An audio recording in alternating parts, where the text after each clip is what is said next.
रक्षाबंधन की हार्दिक शुभकामनाएं आप सभी को, तमाम देशवासियों को। और हमारे समाज में आज का दिन कितना महत्व रखता है ये आप सभी जानते हैं। हमारा संस्कार, हमारी संस्कृति, हमारी परंपरा ये पर्वों से कैसे जुड़ी हैं और किस प्रकार से पर्व हमारे रिश्तों को बल देते हैं, ये आज हम सब देख रहे हैं। आज का दिन भाई बहन के रिश्ते को मजबूत करने का दिन है। वर्ष में बहुत से त्यौहार आते हैं, पति पत्नी के रिश्ते को मजबूत करने के भी त्यौहार आते हैं। ये त्यौहार आता है भाई बहन के रिश्ते को मजबूत करने के लिए। और भाई बहन के रिश्ते को मजबूत करने का मतलब केवल यही नहीं है कि केवल जो बहनें एक माँ से पैदा हुई हैं, जो भाई उस माँ से पैदा हुए हैं, केवल वही इस रिश्ते को मानते हैं। ये धागा जो है, ये धागा और दूसरे भाई बहन को भी नज़दीक लाता है, जोड़ता है। आज का ये दिन हमें एक संदेश देता है। मैं बहनों से एक निवेदन करती हूँ कि उन्होंने जो राखी बांधी है, जो धागा बांधा है, वो केवल धागा नहीं है, वो केवल किसी उपहार का मोहताज नहीं है। वो इसके लिए नहीं बांधा गया है आपके द्वारा कि आपका भाई आपको कुछ उसके बदले में उपहार दे या कोई दक्षिणा दे। वो इसके लिए नहीं बांधा गया है। आपके जो भीतर भाई के प्रति भ्रातृत्व का एक भाव है, वो एक बहुत बड़ी पावर है, एक बहुत बड़ी शक्ति है। और वो शक्ति अगर पवित्र भाव से जाती है तो उस भाई को इसके योग्य बनाती है कि संसार भर में, विश्व भर में जितनी भी नारियां हैं वह उनको भाई बनकर देखे और भाई की तरह से जहाँ भी ज़रूरत पड़े उनकी रक्षा करे, उनको सुरक्षित करे। ऐसी शक्ति इस राखी में है। बहुत सारा इतिहास है इस राखी से जुड़ा हुआ, उसमें मैं जाना नहीं चाहूँगी। मैं सिर्फ वर्तमान जो हमारी पीढ़ी है उसी को जागरूक करना चाहती हूँ।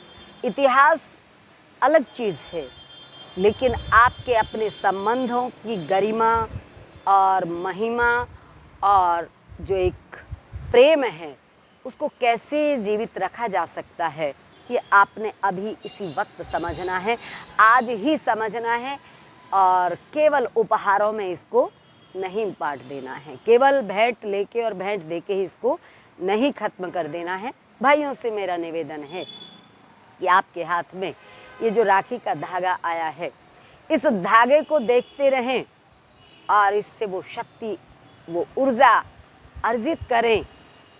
ये आपकी बहन ने, चाहे वो माँ जाई बहन है, चाहे वो मुँह बोली बहन है, जिस बहन ने भी आपके हाथ में ये धागा बांधा है, उस धागे की शक्ति से आपके पास वो भाव आ जाता है कि ये हाथ आपके इतने बलिष्ठ हो जाते हैं, इतने मजबूत हो जाते हैं कि संसार में बहनों की लाज लूटने वाले, बहनों की बेइज्जती करने वाली जितनी भी राक्षसी आत्माएं हैं, ये हाथ उनको करारा जवाब देने की सामर्थ्य रखते हैं।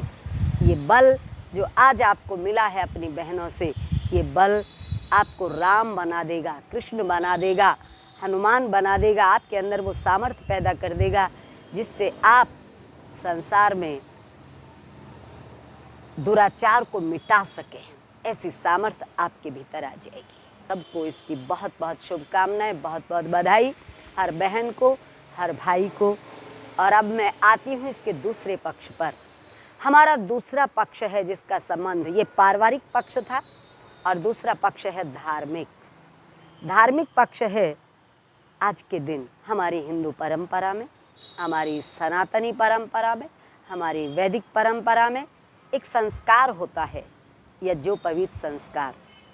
ये श्रावणी पूर्णिमा जो है, आज के दिन आचार्य यज्ञोपवीत देते हैं अपने छात्रों को, अपने ब्रह्मचारियों को, अपने विद्या अध्ययन करने वाले विद्यार्थियों को जो गुरुकुल में विद्या अध्ययन करने के लिए आते हैं उनको वो ये यज्ञोपवीत देते हैं। और वो कैसे दिया जाता है, अलग अलग ढंग से दिया जाता है, गुरुकुलों में भी दिया जाता है।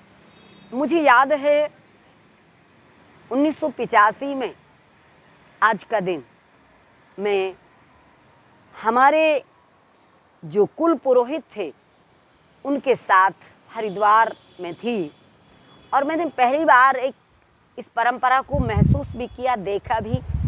और वहाँ मैंने यज्ञोपवीत लिया, इस संस्कार में भाग लिया।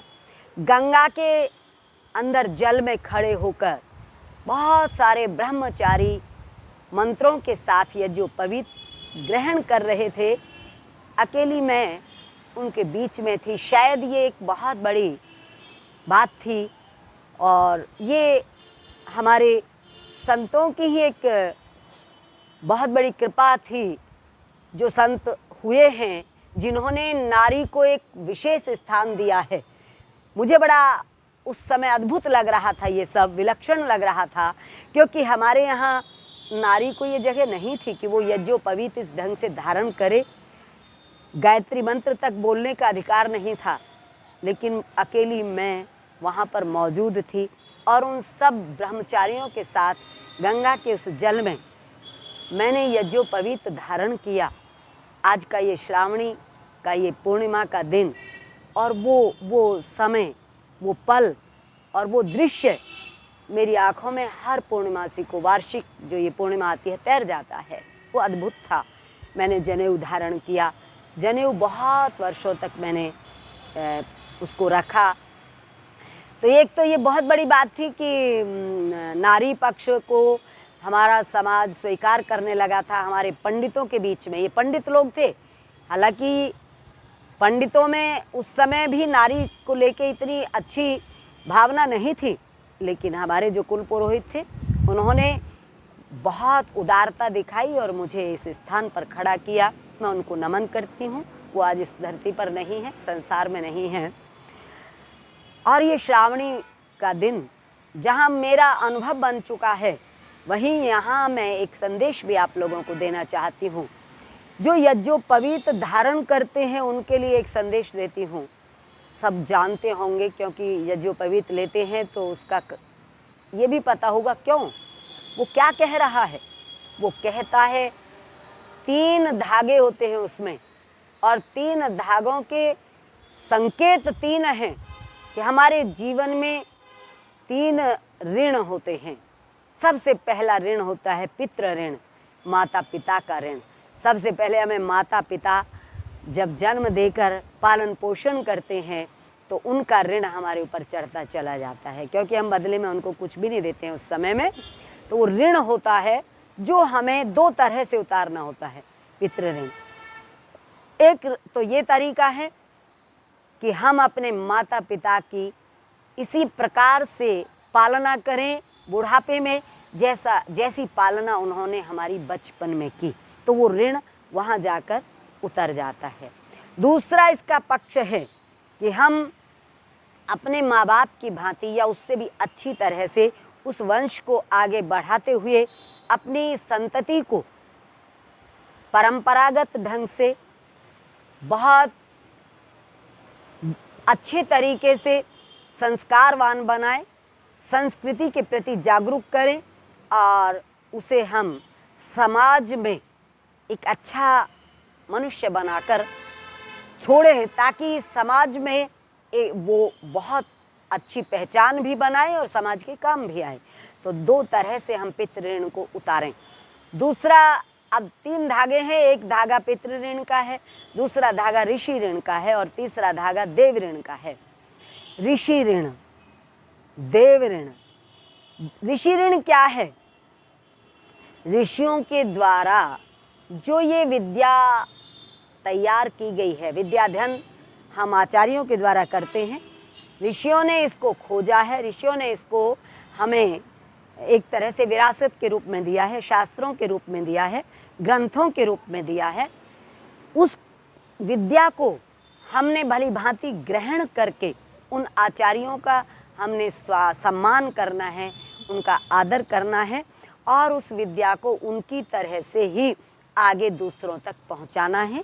ऋषि ऋण उतारने का सरल तरीका आपको बताया। बहुत सरल तरीके बता रही हूँ क्योंकि बहुत जो चीज़ें जटिल होती हैं वो जीवन में हम नहीं कर पाते। मैं बहुत सहजता और सरलता से आपको चीज़ों को स्पष्ट करने का प्रयास कर रही हूँ। और तीसरा ऋण है हमारा देव ऋण। देव ऋण क्या है? देव जो दे रहे हैं हमारे जीवन को चलाने में, प्रत्यक्ष रूप से जिनका सहयोग है, योगदान है, वो माता पिता हो गए, वो हमारे शिक्षक हो गए।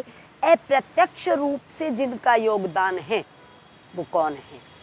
वो है सूर्य, उसको हम देवता कहते हैं। सूर्य से ऊर्जा प्राप्त होती है। चंद्रमा, चंद्रमा से रस प्राप्त होता है। वृक्ष ऑक्सीजन देते हैं, फल देते हैं, जड़ी बूटी देते हैं, औषधि देते हैं।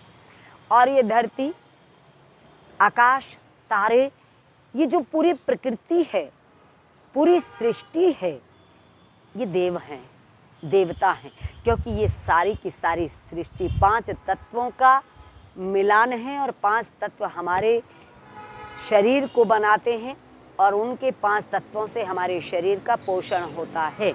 एक तत्व भी यदि हमारे शरीर का कम हो जाता है तो हम रुग्ण हो जाते हैं। 5 तत्व कौन से हैं? 5 तत्व हैं भूमि, जल, अग्नि, वायु, आकाश। और जानते होंगे जो गुरु ब्रह्मानंद जी को मानने वाले लोग हैं और जानने वाले लोग हैं वो तो बिल्कुल इससे परिचित है कि गुरु महाराज ने तो पंचरंगा ध्वज इसी को बताने के लिए बनाया है और हमें दे दिया है। हम उसका वंदन करते हैं, हम उसका पूजन करते हैं और उसके बारे में जानते भी हैं। कई बार मैं भी बता चुकी हूँ और पुस्तकें भी उसके लिए निकल चुकी हैं। ये 5 तत्वों का ज्ञान जो है, ये 5 तत्वों से जो हमारा संबंध है, ये प्रकृति के 5 तत्व जो हमें जीवन देते हैं, हमारे जीवन की रक्षा करते हैं, ये देव हैं। और इन देवताओं को वापस लौटाना, क्या लौटाओगे भाई? हमारी परंपरा में सूर्य को जल देना, तुलसी को जल देना, पीपल को जल देना, ये सारी जो चीज़ें हैं ये देव ऋण उतारने की ही चीज़ें हैं। और सबसे बड़ी चीज़ हमारे ऋषियों ने दी है यज्ञ। उसको देव यज्ञ कहा जाता है। देव यज्ञ के द्वारा जो हम आहुतियाँ डालते हैं उस यज्ञ में, तो वो याज्ञिक परंपरा हमें देवताओं के ऋण को उतारने में मदद करती है। 2 पक्ष हो गए इस पर्व के, एक पक्ष बाहरी और एक पक्ष अंदरूनी। बाहरी पक्ष है जो हमने बताया, भाई बहन का बंधन है, प्रेम है, उसका आपस में रक्षाबंधन के माध्यम से भावों की अभिव्यक्ति है। और ये अंदरूनी पक्ष है जो जीवन को चलाता है, जो जनेऊ धारण करने के लिए आज के दिन हम लोग जब इकट्ठे होते हैं तो ये हमें जनेऊ ये शिक्षा देता है, ये प्रेरणा देता है। और साथ ही एक बात और भी कहूँगी, ये जनेऊ संस्कार केवल ब्राह्मण का ही नहीं होता, ये जनेऊ संस्कार क्षत्रियों का भी होता है। ये जनेऊ संस्कार हमारे 4 वर्ण हैं, चारों वर्णों का जनेऊ संस्कार होता है। पर अब ये परंपरा प्राय लुप्त हो रही है और हमारे संत चाहते हैं, हमारे विद्वानों का पूरा प्रयास ये है कि इस परंपरा को बढ़ाया जाए, जिंदा रखा जाए और इसको पुनर्स्थापित किया जाए। हर व्यक्ति जनेऊ धारण करे ताकि वो 24 घंटे इन 3 ऋणों के बारे में एक सजग रहे और इन तीनों ऋणों को उतार कर ही अपने जीवन को सफल माने। तो आज आपके साथ ये चर्चा की है मैंने, आपने ध्यान से सुनी होगी, मुझे पूरा विश्वास है और सुनते भी रहेंगे। ये तो अब आपके पास परमानेंट आ गई है, स्थायी रूप से आ गई है, तो आप इसको बार बार सुनकर भी इसको समझने का पूरा प्रयास करेंगे और समझते भी होंगे। तो मैं अंत में पुनः आपको इसकी शुभकामनाएं देती हूँ। ओम तत्सत।